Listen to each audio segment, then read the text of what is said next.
Good morning students, कैसे हैं आप लोग। आपके एग्जाम चल रहे हैं और उसका काफ़ी अच्छा रेस्पॉन्स आप लोगों का मिलता है। तो द उत्थान क्लासेज में आप लोगों का सभी का स्वागत है, था और रहेगा। यानी हमेशा मैं आप लोगों को याद करती रहूंगी, आपको जोड़े रखूंगी। तो स्टूडेंट, कुछ बच्चों का जो है मेरे पास जो है ऑप्शन आ रहा था कि मैम हमारे पासिंग मार्क्स कितनी रहेगी, कितने नंबर लाना जरूरी है। कुछ पेपर टफ भी आ रहे हैं, कुछ इजी भी आ रहे हैं, कुछ नॉर्मल भी आ रहे हैं। तो सारी कैटेगरी के पेपर हैं। तो बच्चे जो बार बार मुझे मैसेज करके पूछ रहे थे कि मैम कितना कट ऑफ रहेगा, तो आज मैं यही बताने वाली हूँ कि रेगुलर और प्राइवेट जो स्टूडेंट हैं उनका कट ऑफ क्या रहेगा। तो स्टूडेंट, हर दिन आपको कोई ना कोई किसी ना किसी रूप में वीडियो मिलेगी। अभी आपके पेपर है, पेपर के रूप में, उसके बाद सेमेस्टर के चैप्टर के रूप में, फिर क्वेश्चन के रूप में। तो कंटिन्यू आपको स्टूडेंट वीडियो मिलेगी। आप इसी तरह से अपने वीडियो को प्यार दीजिए, लाइक कीजिए और शेयर कीजिए और सब्सक्राइब कीजिए। चलो तो हम आगे बढ़ते हैं इसके साथ। तो student, BA, BSc, BCom first year की हम बात कर रहे हैं, यानी बीए के स्टूडेंट्स के लिए, बीएससी के और बीकॉम फर्स्ट ईयर के लिए। तो स्टूडेंट उसमें आते हैं रेगुलर और प्राइवेट। तो रेगुलर जो स्टूडेंट है उनकी और प्राइवेट जो स्टूडेंट है उनकी। तो स्टूडेंट हम बात करते हैं पासिंग मार्क्स कि एक स्टूडेंट को पास होने के लिए कितने मार्क्स चाहिए। तो मैं आपको बता दूं कि सेमेस्टर में ये पद्धति बदल दी गई है। पहले जैसे आपके 36 मार्क्स थे, अब 36 नहीं है। तो ये पूरे सिरे से हम नए सिरे से देखेंगे। शायद अभी तक ये किसी ने नहीं बताया होगा। जो पहली बार मैं आपको कुछ चीजें बताने जा रही हूँ और पहली बार आप ये चीजें सुनोगे। तो स्टूडेंट, पहले बात हम बात करते हैं पहले टॉपिक पे कि पासिंग मार्क्स, एक स्टूडेंट को पास होने के लिए कितने मार्क्स चाहिए। तो स्टूडेंट, चाहे वो रेगुलर हो चाहे वो प्राइवेट हो, क्योंकि प्राइवेट वाले स्टूडेंट मुझसे को कहते हैं कि मैम हमारे को क्या, तो दोनों की मैं बात कर रही हूँ। तो रेगुलर जो स्टूडेंट है उनको भी 40% चाहिए मार्क्स पास होने के लिए, और जो प्राइवेट स्टूडेंट है उनको भी 40% चाहिए, 40% चाहिए। अब मेरे कहने का मतलब है, मान लीजिए कि आपका पेपर है 150 नंबर का, ठीक है। अब 150 नंबर में से आपको 40% लाना है बेटा, यानी आपको 60 नंबर जो है आपको, यदि 150 का पेपर है तो उसमें 60 नंबर लाने हैं। उसी तरह से स्टूडेंट, ये चीज आपको समझ में आ गई होगी शायद से कि एक स्टूडेंट को पास होने के लिए जो मार्क्स की जरूरत होती है वो होती है वर्तमान समय में नई सेमेस्टर प्रणाली है उसमें, चाहे वो कोई भी यूनिवर्सिटी हो, चाहे राजस्थान हो, चाहे भरतपुर हो, चाहे मत्स्य हो, कोई यूनिवर्सिटी हो, हर यूनिवर्सिटी में सेमेस्टर में पास होने के लिए आपको 40% मार्क्स, 40% मार्क्स लाने हैं।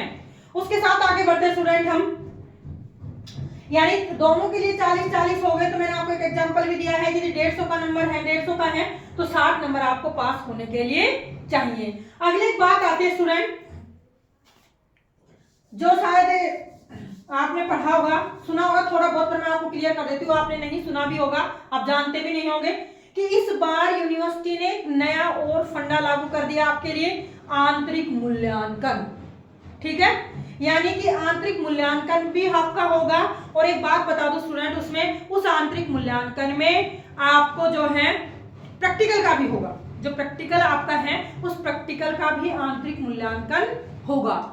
यानी कि कितना रहेगा, तो आंतरिक मूल्यांकन स्टूडेंट जो रहेगा वो रहेगा आपका 20%, यानी कि 20% जो रेगुलर स्टूडेंट है उनके लिए, जो रेगुलर स्टूडेंट है उनके लिए 20% आंतरिक मूल्यांकन रहेगा। तो पासिंग मार्क्स वाली बात मैं आपको बता दूं कि ये 40 तो हो ही गया, आपका पास होने के लिए चाहिए। लेकिन जैसे मान लीजिए आपका 150 है, 150 नंबर का मार्क्स है, तो उस 150 में से स्टूडेंट, रेगुलर स्टूडेंट्स की मैं बात कर रही हूँ, रेगुलर स्टूडेंट जो हैं वो क्या करेंगे, रेगुलर स्टूडेंट करेंगे बात कि उनको 20% लाने होंगे।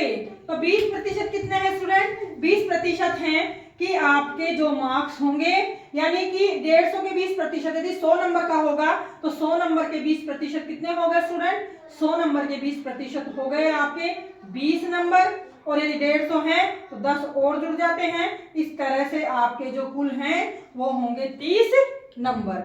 तो आंतरिक मूल्यांकन में आपको जो है 30 नंबर जो है regular student, only regular students को 30 नंबर जो हैं, आप जिस भी कॉलेज में पढ़ाई करते हैं आप जिस भी संस्था से जुड़े हुए हैं वहां से आपको ये मार्क्स मिलेंगे, 30 नंबर मार्क्स आपको मिलेंगे। अब बात आती है स्टूडेंट कि कुछ पेपर्स होते हैं उनमें आपके प्रैक्टिकल होते हैं, प्रायोगिक परीक्षाएं आयोजित की जाती हैं।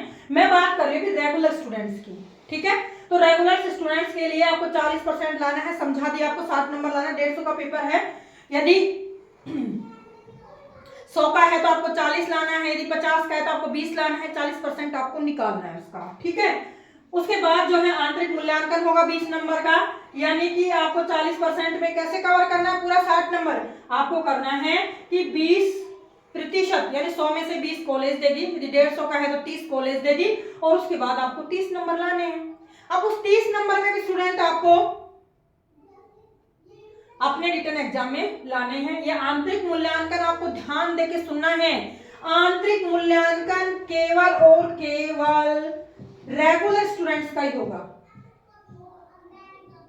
ठीक है। जो रेगुलर स्टूडेंट हैं उन्हीं का आंतरिक मूल्यांकन होगा। जो स्टूडेंट प्राइवेट हैं, स्वयं पाठी विद्यार्थी हैं, उनका आंतरिक मूल्यांकन नहीं होगा।